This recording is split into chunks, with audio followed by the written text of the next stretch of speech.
Such a sad news. Trump మరొక bomb పేల్చారు. H1B visa ఫీని ఏకంగా $1,00,000 పెంచేశారు. $1,00,000 మన కరెన్సీలో 88 లక్షలు కడితేనే మనకిప్పుడు H1B వీసా ఇస్తారట. టెక్ కంపెనీలకు ఇదొక పిడుగు లాంటి వార్త. ఇంకా క్లారిటీగా చెప్పాలంటే మన ఇండియన్స్కి అమెరికా డోర్స్ కంప్లీట్గా క్లోజ్ చేసేసే ప్రయత్నం చేశారు డొనాల్డ్ ట్రంప్. ఓ పక్క ట్రేడ్ డీల్ రచ్చ కొనసాగుతోంది. H1B ఇప్పుడు నిర్ణయం తీసుకోవడం పెద్ద సంచలనంగా మారింది. దానికి సంబంధించిన బ్రేకింగ్ చూస్తున్నాము. ఇండియన్స్కి ఇప్పుడు డోర్ క్లోజ్ చేశారు డొనాల్డ్ ట్రంప్.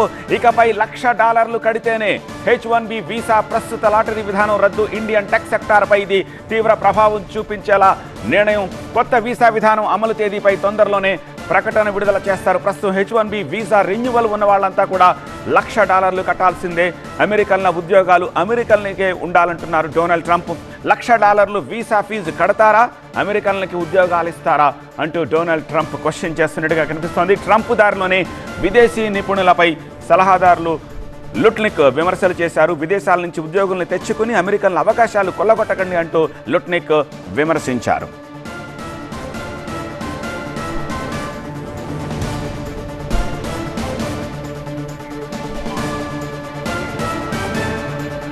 సో ఇప్పుడు తాజాగా సైన్ చేసిన ఈ పేపర్ తక్షణం అమల్లోకి వస్తుంది. 21 నుంచి, ఈ నెల 21 నుంచి అంటే రేపటి నుంచే ఇది అమల్లోకి వస్తున్నట్టుగా దానిపై సంతకం చేశారు. హైలీ స్కిల్డ్ అయితేనే అమెరికాలో చోటు అన్నట్టుగా పాలసీ మార్చి ఇప్పుడు ట్రంప్ మన టెక్కీలపై దెబ్బ కొట్టారు. భారత్తో పాటు చైనాపై ఇప్పుడు ఈ వీసాల ప్రభావం దారుణంగా ఉండబోతోంది.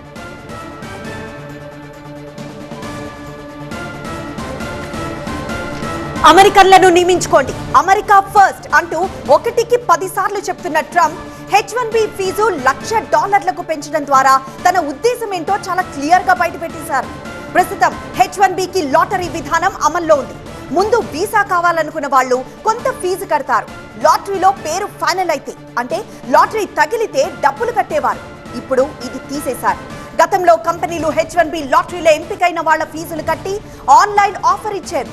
ఇప్పుడు $1,00,000 అంటే ఐటీ ప్రొఫెషనల్స్ ని US కి పంపే విషయంలో కంపెనీలు 1కి 100 సార్లు ఆలోచిస్తాయి.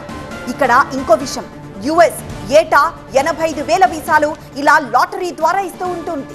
ఇప్పుడు ఇది పోయి $1,00,000 రేటు ఫిక్స్ అయిపోయింది. డొనాల్డ్ ట్రంప్ ఈ తాజా నిర్ణయానికి సంబంధించిన మరింత విశ్లేషణ అందించేందుకు న్యూస్ రూమ్ నుంచి మా అసోసియేట్ ఎడిటర్ సుకుమార్, అలాగే భూమిరెడ్డి, సాయి శ్రీనివాస్ మనకి లైవ్లో సిద్ధంగా ఉన్నారు. Sukumar, I will start with you. Sukumar, బేసిక్గా బై అండ్ లార్జ్, అంటే స్పెసిఫిక్గా చెప్పను నేను, బేసిక్గా ఇండియన్స్ ఫ్రమ్ ది బిగినింగ్ డెమోక్రాట్లకి ప్రోగా ఉంటూ వచ్చేవారు. అక్కడ ఎన్నికలు జరిగిన ప్రతి సందర్భంలో కూడా రిపబ్లికన్లకి తక్కువ ఉంటుందేమో, లేకపోతే కొన్ని రాష్ట్రాల్లో ఉంటుందేమో. కానీ ఈసారి పెద్ద మొత్తంలో రిపబ్లికన్స్కే సపోర్ట్ చేశారు. కారణం డొనాల్డ్ ట్రంప్. ఎందుకని? ట్రంప్కి మోదీకి ఉండే ఫ్రెండ్షిప్ కారణంగా మొదటి నుంచి డెమోక్రాట్స్కి మనం ఫేవరబుల్గా ఉన్నా సరే ఈసారి రిపబ్లికన్స్కి ప్రోగా ఓట్లేసాము, గెలిపించాము. కానీ అదే ట్రంప్ ఇప్పుడు ఇండియా విషయంలో తీసుకుంటున్న నిర్ణయాలు ఎందుకు ఈ పని మనం చేశామా అని చెప్పి అమెరికన్స్ ఇక్కడి నుంచి సపోర్ట్ చేసిన ఇండియన్స్ కూడా తలలు పట్టుకునే పరిస్థితి వచ్చిందని చెప్పేసి నాకు అనిపిస్తోంది. ఎలా చూడాల్సిన అవసరం కనిపిస్తుంది ట్రంప్ నిర్ణయాలని? సత్య, ముఖ్యంగా ఈ మధ్య కాలంలో తీసుకుంటున్న నిర్ణయాలు ఏవైతే ఉన్నాయో ట్రంప్, అది ఎవరికి మింగుడు పడిన పరిస్థితి, ఎస్పెషలీ ఇండియా లాంటి దేశానికి. ఎందుకంటే జింబాబ్వే ఇలాంటి దేశాలని ట్రావెల్ బ్యాన్ పెట్టినప్పటికి కూడా అట్లీస్ట్ స్కిల్ఫుల్ వర్కర్స్ వస్తున్న ఇండియా లాంటి దేశాలకి కంటిన్యూస్గా ట్రంప్ సపోర్ట్ చేస్తాడు అనే ఉద్దేశంతో అందరూ అనుకుంటున్న పరిస్థితుల్లో అనూహ్యంగా H1B లాటరీ విధానాన్ని రద్దు చేస్తూ కంపల్సరీ $1,00,000 పే చేస్తే తప్ప H1B వీసా వ్యాలిడిటీ కంటిన్యూ చేయము అని చెప్పి చాలా క్లియర్గా ఈరోజు స్టేట్మెంట్ ఇవ్వడం జరిగింది. ముఖ్యంగా మనం కనుక గమనిస్తే ఎంట్రీ లెవెల్ ఎవరైనా అటు స్టూడెంట్గా వెళ్ళిన తర్వాత ఏదో ఒక ఉద్యోగం చేయాలని చెప్పి లాటరీలోకి ట్రై చేసి H1B వీసా వస్తే వాళ్ళకి 87,000 రూపాయలు అనేది మినిమం వేజెస్ కింద అక్కడ ప్రభుత్వం నిర్ణయించింది గతంలో. అది 65,000 నుండి ఈ మధ్యకాలంలో ఇన్ఫ్లేషన్ పెరిగింది కాబట్టి $87,000 నిర్ణయించడం జరిగింది. వాళ్ళకి కూడా $1,00,000 అదనంగా పే చేయాలి అని అంటే ఇక్కడ నుండి అక్కడికి వెళ్ళి ఎన్నో కళలతో అక్కడ చదువుకొని ఉద్యోగ వేటలో వెళ్ళి H1B లాటరీ సిస్టంలో లాటరీలో వచ్చిన వాళ్ళందరూ కూడా ఈ నిర్ణయం వల్ల ఇబ్బంది పడే పరిస్థితి ఉంటుంది. ఎందుకంటే రాబోయే రోజుల్లో ఎవరైనా రెన్యూవల్ చేసుకోవాలన్నా కంపల్సరీ వాళ్ళ స్వదేశానికి వెళ్ళాలి అని చెప్పి గతంలోనే ట్రంప్ అన్నాడు. అంటే ఫర్ ఎగ్జాంపుల్ ఇప్పుడు అక్కడ ఉద్యోగం చేస్తున్న వాళ్ళు ఎవరైనా రెన్యూవల్ కోసం కావచ్చు, లేకపోతే వెకేషన్ కోసం కావచ్చు, ఏదైనా ఒక దీనికోసం భారతదేశానికి కనుక వస్తే ఇక్కడ నుండి వెళ్ళాలంటే మాత్రం ఖచ్చితంగా రెన్యూవల్కి వెళ్ళాలి అని అంటే $1,00,000 $100K అనేది కంపల్సరీ కట్టాలి ప్రతి సంవత్సరానికి. జనరల్గా మన వాళ్ళు ఏం చేస్తూ ఉంటారంటే ఆప్షన్స్ ఉంటాయి. 1 సంవత్సరానికి రెన్యూవల్ చేసుకోవడానికి, 2 సంవత్సరాలకి రెన్యూవల్ చేసుకోవడానికి, 3 సంవత్సరాలకి రెన్యూవల్ చేసుకోవడానికి. మన వాళ్ళందరూ కూడా మాక్సిమం లెవెల్ 2 ఎంప్లాయీస్ కింద అక్కడ ఎక్కువగా పనిచేస్తున్న పరిస్థితి. అంటే లెవెల్ 1లో 14% మాత్రమే ఉంటే, లెవెల్ 2 అంటే దాదాపు 1,18,000 శాలరీ బ్రాకెట్లో ఉన్న వాళ్ళే ఎక్కువగా ఉన్నారు. అది 46% మంది ఉన్నారు. మన ఇన్ఫోసిస్ కావచ్చు, టీసీఎస్ కావచ్చు, ఇలాంటి కంపెనీలన్నీ కూడా లెవెల్ 2 ఎంప్లాయీస్ని అక్కడ రిక్రూట్ చేసుకుంటూ ఉంటాయి రేదర్ దాన్ ఎంట్రీ లెవెల్ కన్నా. సో వీళ్ళందరికీ కూడా ఇది ఖచ్చితంగా ఒక డోర్ క్లోజ్ మూమెంట్ అనే మనం ఇప్పుడు చూడాల్సిన పరిస్థితి కనిపిస్తుంది sir. Okay, yeah, Sukumar and Sai Srinivas garu, I have lots of questions for better understanding మన వ్యూయర్స్ కోసము. సాయి శ్రీనివాస్ గారు, మీ దగ్గరకు వస్తున్నాను. కొంచెం సాధారణ ప్రజానికానికి కూడా అర్థమయ్యేలాగా ఇప్పుడు ట్రంప్ తీసుకున్న ఈ తాజా నిర్ణయాన్ని ఎలా ఎక్స్ప్లెయిన్ చేస్తారు మీరు? బికాజ్ జస్ట్ ఇప్పుడే సైన్ అయింది కాబట్టి మీకు ఇంకా ఎక్కువ డీటెయిల్స్ ఉంటాయి కాబట్టి అక్కడ ఉన్నారు కాబట్టి కొంచెం ఒకసారి చెప్పండి.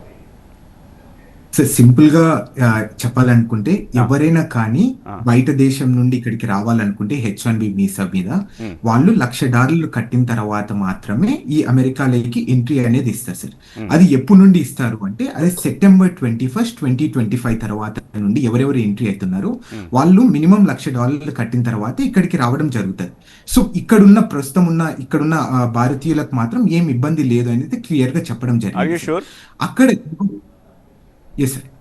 ఆల్రెడీ ఇప్పుడు అక్కడ పనిచేస్తున్న వాళ్ళు H1B వీసా మీద ఉన్న వాళ్ళు $1,00,000, ఐ మీన్ వాళ్ళంటే వాళ్ళ కంపెనీ, వాళ్ళని హైర్ చేసుకున్న కంపెనీ గవర్నమెంట్కి, అక్కడి గవర్నమెంట్కి $1,00,000 కట్టాల్సిన అవసరం లేదా? ప్రస్తుతానికైతే ఇక్కడ ఉంటే వెన్ఎవర్ with in the United states ఉంటే మీరైతే ఏం ఇబ్బంది లేదు సార్. ఎప్పుడైతే మీరు బయటికి వెళ్ళి మళ్ళీ రావాలనుకుంటారు, ఇప్పుడు ఫర్ ఎగ్జాంపుల్ రెన్యువల్ కానీ, ఇప్పుడు సుకుమార్ సార్ చెప్పినట్టు రెన్యువల్ కానీ జస్ట్ మళ్ళీ విజిట్ చేసి మళ్ళీ రిటర్న్ రావాలి అనుకుంటే September 21 తర్వాత నుండి అప్పుడు నుండి మీరు $1,00,000 కట్టిన రిసిప్ట్ చూపించిన తర్వాతే మీకు అమెరికాలోకి ఎంట్రీ అనేది ఇవ్వడం జరుగుతుంది. ఓకే సుకుమార్, ఇప్పుడు ఏదైనా అవసరం మీద ఇండియా వచ్చారు అనుకుందాం, H1B వీసా ఉన్న వాళ్ళే, ఆల్రెడీ వీసా ఉన్న వాళ్ళే. ఈ మధ్య మీకు కూడా బాగా తెలిసే ఉంటుంది, మీరు యుఎస్ ఆపరేషన్స్ చూస్తారు కాబట్టి. ఇండియన్స్లో ఎవరైనా వాళ్ళ చుట్టాలు బంధువులు పోతే కూడా రావట్లేదు, వాళ్ళు వస్తే మళ్ళీ తిరిగి వచ్చేటప్పుడు ఎలాంటి తలనొప్పి వస్తుందో, వీడితోటి ఎందుకు వచ్చింది అని చెప్పేసి అక్కడి నుంచే కార్యక్రమాలు చేసుకుంటున్నారు. సారీ టు సే, అంత దయనీయమైన పరిస్థితి ఉంది. అలాంటప్పుడు ఇప్పుడు తిరిగి H1B వీసా ఉన్న వాళ్ళు, ఆల్రెడీ హోల్డ్ చేస్తున్న వాళ్ళు తిరిగి ఇండియా వచ్చి మళ్ళీ అక్కడికి వెళ్ళాలి అంటే ఈ రూల్ అప్లై అయిపోతుందా? సత్య, ముఖ్యంగా ఇక్కడికి వచ్చిన తర్వాత రెన్యువల్ కోసం, ఫర్ ఎగ్జాంపుల్ ఇప్పుడు అక్కడ H1B యాక్టివ్గా ఉండి ఇండియాకి వచ్చిన తర్వాత అది ఎక్స్పైర్ అవ్వడమో, లేకపోతే ఇక్కడ వాళ్ళు అనివార్య పరిస్థితుల్లో ఉన్నప్పుడు వాళ్ళ వీసా గడువు కనుక ముగిస్తే రెన్యువల్కి వెళ్తే మాత్రం ఖచ్చితంగా $1,00,000 సంవత్సరానికి కట్టి ఆ రసీదు చూపిస్తే మాత్రమే వాళ్ళకి మళ్ళీ అమెరికాలో ఎంట్రీ ఉంటుంది. దీనివల్ల ట్రావెల్ బ్యాన్, ఇందాక మనం అనుకున్నట్టు ఏవైతే కొన్ని దేశాలకి ట్రావెల్ బ్యాన్ చేశారో, డైరెక్ట్గా కాకపోయినా ఇండైరెక్ట్గా భారతదేశంలో ఎవరైతే ఉద్యోగాలు చేయడానికి అమెరికాకు వచ్చారో వీళ్ళందరికీ ట్రావెల్ బ్యాన్ విధిస్తున్నట్టుగానే ఈ చట్టం చెప్తుంది.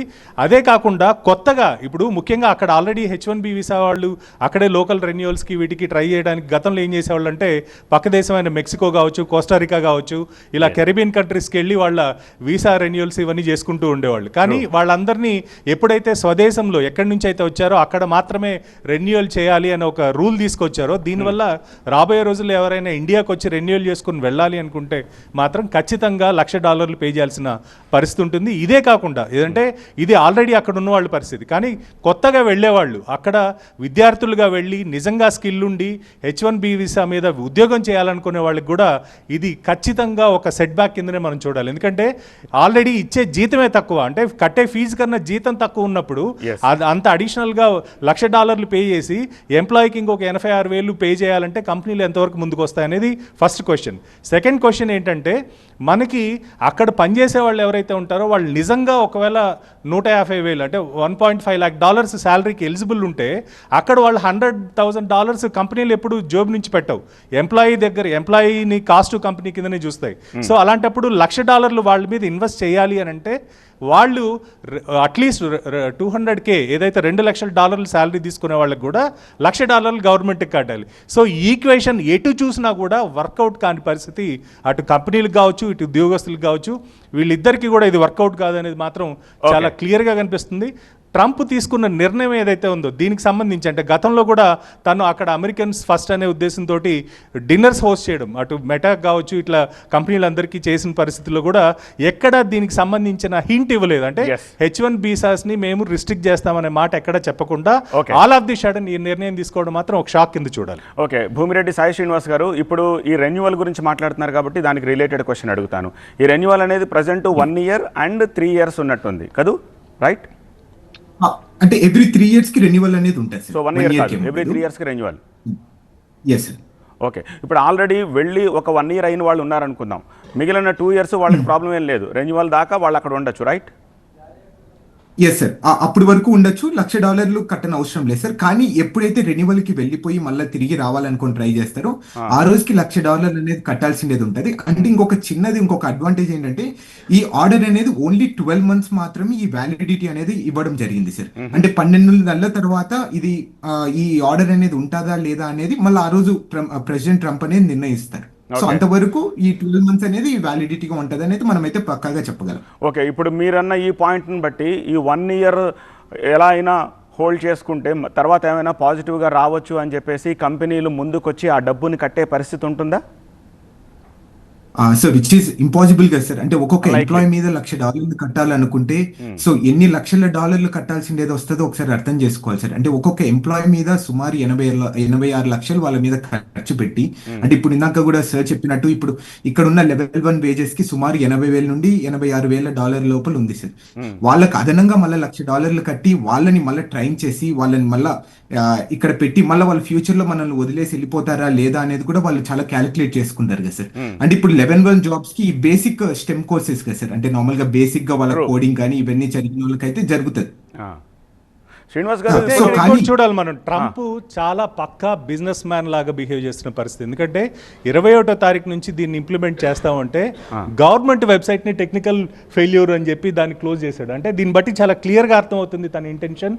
ఏ దానికి కూడా అంటే లా సూట్స్ ఫైల్ చేయడానికి కానీ, ఆఖరికి ఎవరైనా ఈ రోజు ఫైల్ చేసుకోవాలి, అట్లీస్ట్ మనకు ఒక్కరోజు టైం ఉంది అని అనుకునే అవకాశం కూడా లేకుండా అనౌన్స్మెంట్ వచ్చిన నెక్స్ట్ సెకండ్ ఈ వెబ్సైట్ని కూడా గవర్నమెంట్ వెబ్సైట్ డౌన్ చేశాడు. అంటే ఇప్పటి వరకు ఎప్పుడు కూడా గవర్నమెంట్ వెబ్సైట్ని ఇంత దారుణంగా డౌన్ చేసిన పరిస్థితి లేదు, అంటిల్ అన్లెస్ ఏదైనా హ్యాక్ అయితే తప్ప. అంటే దీన్ని బట్టి చూస్తే ఇది ప్రీ ప్లాన్ కిందనే మనకు అర్థమవుతుంది. అదే కాకుండా స్టేట్ వైజ్ డేటా కనుక చూస్తే కాలిఫోర్నియాలో దాదాపు లెవెల్ 2 ఎంప్లాయీస్ ఈ సంవత్సరం అలాట్ అయిన వాళ్ళు 36,887 మంది ఇండియన్స్ ఉన్నారు.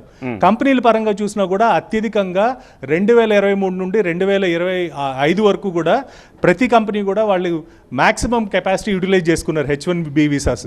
సో ఇలాంటి పరిస్థితుల్లో ఇలాంటి నిర్ణయం తీసుకోవడం, ఎందుకంటే ఇందాక మనం పర్టికులర్గా అనుకున్నాం $1,18,000 శాలరీ లెవెల్ 2 ఎక్కువగా 46% ఎవరైతే అక్కడ పనిచేస్తున్నారో వాళ్ళకి ఇది గొడ్డలు పెట్టి కింద మనం చూడాలి. ఎందుకంటే అక్కడేమో $1,18,000 ఎంప్లాయీకి పే చేస్తూ అడిషనల్గా ఓవర్ నైట్ మరో $1,00,000 పే చేయాలంటే ఏ కంపెనీ కూడా ముందుకొచ్చే అవకాశం లేదు. సో రెన్యువల్స్ లేకుండా వాళ్ళని వెనక్కి పంపించే పరిస్థితి ఉంటుంది. అదే కాకుండా గ్లోబల్ సెంటర్స్ ఏవైతే GCCలు అని చెప్పి ఇండియాలో స్టార్ట్ చేయడానికి అన్ని టెక్ కంపెనీలు, అటు ఫారిన్ మల్టీనేషనల్ కంపెనీలు కావచ్చు, ఇండియన్ కంపెనీలు కావచ్చు, వీళ్ళందరూ ఇక్కడ ప్రయత్నాలు చేస్తున్నారో దానికి సంబంధించి కూడా ఆల్రెడీ రిస్ట్రిక్షన్స్ పెట్టడం జరిగింది. అంటే మీరు విదేశాల్లో గ్లోబల్ సెంటర్స్ పెట్టడానికి లేదు, క్యాపబిలిటీ సెంటర్స్ పెట్టడానికి లేదు అని చెప్పి అటు ఫేస్బుక్ కావచ్చు అన్ని కంపెనీలకి, అంటే అమెరికాలో ఉన్న అన్ని కంపెనీలకు కూడా చెప్పి మీరు వెనక్కి రండి అని చెప్పి ఆల్రెడీ ట్రంప్ అనౌన్స్ చేసిన పరిస్థితి కూడా మనం చూసాం. ఓకే, భూమిరెడ్డి సాయి శ్రీనివాస్ గారు, ఇప్పుడు ఓపీటీ కూడా క్యాన్సిల్ అయ్యింది ఈ తాజా నిర్ణయంతో అని చెప్పేసి ఒక వార్త వస్తుంది. దాని మీద మీకు క్లారిటీ ఉందా? ఓపీటీ క్యాన్సిల్ అయిందా? అదేం లేదు సార్, ఓపీటీ గురించే కానీ ఎక్కడే కానీ డిస్కస్ చేయలేదు. It's all about the H1B right now sir. అంటే అలానే అక్కడ ఏమని చెప్తున్నారంటే ఈ మినిమం వేజ్ లెవెల్ అనేది కూడా చాలా పెంచాలి. తక్కువ వేజ్ లెవెల్ వల్ల ఈ H1B అబ్యూస్ అనేది జరుగుతుంది. చిన్న చిన్న జాబ్స్ కూడా ఈ ఫారిన్ వర్కర్స్ ని హైర్ చేసుకుంటున్నారు, అమెరికన్ వర్కర్స్ ని హైర్ చేసుకోకుండా. అలానే ఈ మామూలుగా ఇప్పుడు ఈ H1B లాటరీ అనేది కూడా రిమూవ్ చేసి ఈ వెయిటెడ్ యావరేజ్ సిస్టమ్ అనేది తీసుకొని రావాలనేది కూడా సో దాంట్లో చెప్పడం జరుగుతుంది సార్. అంటే ఎవరికి ఎక్కువ హైయెస్ట్ బేస్ శాలరీ ఉంటుందో వాళ్ళందరినీ ఆటోమేటిక్ గా సెలెక్ట్ చేసుకుంటారు. సో మిగతా వాళ్ళందరికీ ఏం సెలెక్ట్ చేసుకోరు సార్. అండ్ ఇంకొక మెయిన్ ఇంపార్టెంట్ పాయింట్ ఏంటంటే ఇక్కడ కొన్ని క్రిటికల్ ఫీల్డ్స్ అనేది ఉన్నాయి సార్. ఇప్పుడు ఫర్ ఎగ్జాంపుల్ న్యూక్లియర్ ఎనర్జీ కానీ, లేకపోతే AI గురించి కానీ, లేకపోతే వివిధ అంటే ఈ కెమికల్ ఇంజనీరింగ్ కానీ, సో వీళ్ళకి కూడా ఏమన్నా ఎగ్జంప్షన్ ఇచ్చే అవకాశం కూడా ఉంటుంది సార్. ఎందుకంటే it's more important on the national economy కానీ నేషనల్ ఇంట్రెస్ట్ కాబట్టి. సో తప్పకుండా వీళ్ళకు కూడా ఎగ్జంప్షన్ ఇచ్చేసి వీళ్ళకు ఈ $1,00,000 లేకోకుండా వీళ్ళని డైరెక్ట్ ఎంట్రీ ఇచ్చే అవకాశం కూడా ఉంటుంది. అండ్ అఫ్ కోర్స్ సో తప్పకుండా ఈ న్యూక్లియర్ ఎనర్జీ AI మీద సో చాలా ఫోకస్డ్ గా ఉండి ఈ ఎంప్లాయీస్ మాత్రం వాళ్ళనే హైర్ చేసుకుంటారని అయితే నేను అనుకుంటున్నాను. ఓకే శ్రీనివాస్ గారు, లాట్ టు డిస్కస్ యాక్చువల్లీ, చాలా చర్చించాల్సిన అవసరం ఉంది దీనికి, కానీ నాకు ఇక్కడ సమయాభావం వల్ల నేను ముగించదలుచుకుంటున్నాను. But before that I want to ask you one thing. Goods మీద ఇప్పుడు ట్యాక్సెస్ ఉన్నాయి, 50% టారిఫ్స్ ఉంది, అండ్ H1B ఇప్పుడు ఆల్రెడీ తీసుకొచ్చారు, టెక్ కంపెనీలకు ఎఫెక్ట్ పడుతుంది. OPT క్యాన్సిల్ అంటున్నారు, మీరేమో దాని మీద క్లారిటీ లేదు అంటున్నారు. అలాగే బిజినెస్ వీసాకి 1-2 years టైం పడుతుంది, B1 B2కి. ఇప్పుడు వీటన్నిటి ఇంపాక్ట్ వల్ల సరే కంపెనీస్ సరే పోతే పోయింది, ఏం చేస్తాము, $1,00,000 ఎక్కడ కడతాము అని చెప్పి వీళ్ళని ఇండియాకి పంపించేద్దాము, కానీ అక్కడి నుంచి మనం ఆఫ్ షోర్ సర్వీసెస్ తీసుకుందాము, వచ్చే నష్టమే ఉంది, వర్క్ ఫ్రమ్ హోమ్ లాగా ఇండియా నుంచి చేస్తారు మనకి అని చెప్పేసి పంపించేస్తే, ఒకవేళ వీళ్ళు మాస్గా వాల్యూమ్ పెద్ద మొత్తం ఇండియాకు వచ్చేస్తే ఇక్కడ నుంచి వాళ్ళకి సర్వీస్ చేస్తూ ఉంటే అప్పుడు ట్రంప్ దాని మీద కూడా పడ్డానికి గ్యారంటీ ఏం లేదు కదా. ఎందుకంటే ఆల్రెడీ స్టార్ట్ అయింది కదా శ్రీనివాస్ గారు. ఒకవేళ అదే జరిగితే అమెరికా నుంచి ఇండియాకి పంపించే డబ్బుల మీద కూడా పెద్ద మొత్తంలో ట్యాక్సెస్ వేస్తే అప్పుడు చచ్చినట్టు అమెరికన్ కంపెనీస్ అక్కడే వాళ్ళకే ట్రైనింగ్ ఇచ్చి అక్కడ వాళ్ళకే ఉద్యోగాలు ఇవ్వాల్సిన పరిస్థితి వస్తుంది. అప్పుడు మన ఇండియన్స్ పరిస్థితి ఏంటి తిరిగి వచ్చేసిన తర్వాత కూడా? దీని గురించి ఏమనుకుంటున్నారు? సార్ సింపుల్ గా నేను చెప్పాలనుకుంటే ఈ H1B వాళ్ళకు అక్కడ LC అనేది ఒకటి ఉంటుంది సార్, లేబర్ సర్టిఫికేట్ అప్లికేషన్ అనేది. అక్కడ క్లియర్ గా రాయాలి ఇక్కడ ఇతను ఎక్కడి నుండి వర్క్ చేస్తారు అనేది. అది that should be only with in the United states ఉండాలి. వీళ్ళు పోయి ఆఫ్ షోర్ లో వర్క్ చేస్తున్నారు అనుకుంటే ఇది ఆటోమేటిక్ గా H1B అనేది క్యాన్సిల్ అయిపోతుంది, which is impossible for the foreign worker to work in their own country. So ఇది కూడా చాలా రెస్ట్రిక్షన్స్ తో ఉండేది కాబట్టి, సో సార్ ఇందాక చెప్పినట్టు అవుట్ సోర్సింగ్ ఇది కూడా చాలా రెస్ట్రిక్షన్స్ పెడుతున్నారు, విచ్ ఈస్ వెరీ ఇంపాసిబుల్. ఒక ఫారిన్ వర్కర్ ఆఫ్ షోర్ లో వర్క్ చేయడం కానీ, లేకపోతే ఇక్కడికి వచ్చి వర్క్ చేయడం కానీ, లేకపోతే స్టూడెంట్స్ రీసెంట్ గ్రాడ్యుయేట్స్ ఈ ఎంట్రీ లెవెల్ జాబ్ చేయడం కూడా చాలా కష్టం అయిపోతుంది అయితే నేను అనుకుంటున్నాను. సో రైట్ నో ఉన్న పరిస్థితుల్లో అయితే which is not feasible for the United states sir ఈ ఎంట్రీ లెవెల్ జాబ్స్ కి అయితే ప్రస్తుతం ఉన్న సిచ్యువేషన్ లో. ఆల్ రైట్, సాయి శ్రీనివాస్ గారు, thank you so much for your time and thoughts. Thank you so much for joining Sukumar.